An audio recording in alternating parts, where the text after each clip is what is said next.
ඔයාලා මේ වෙද්දි හැමදෙනාම දන්නවා අකාලේ අප අතරින් සමුගත්ත රුක්මන් අසිත ගායකයා එහෙම නැත්නම් හැමෝගෙම ආදරය දිනාගත්ත ලස්සන සින්දු කීපයක අයිතිකාරයෙක් වෙච්ච අපගේ හිතේ ඒ සින්දු ගැන ලොකු ආදරයක් ලොකු මතකයක් තියලා අප අතරින් ගියපු රුක්මන් අසිතගේ මේ වෙද්දි අවසන් කටයුතු සිද්ධ වෙනවා.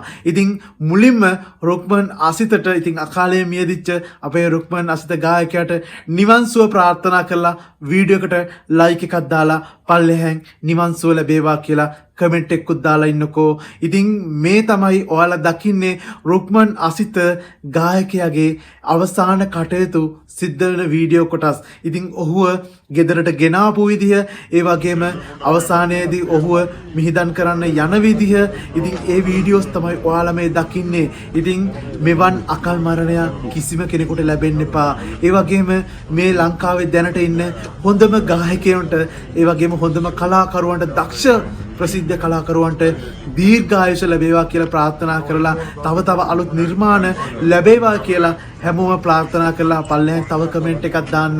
එහෙනම් බලන්න මේ වීඩියෝ කොටස මොකද්ද කියලා. එහෙනම් ආයෙත් මෙයාගේ වීඩියෝ එකකින් හම්බෙමු. හැමෝටම ජය වේවා.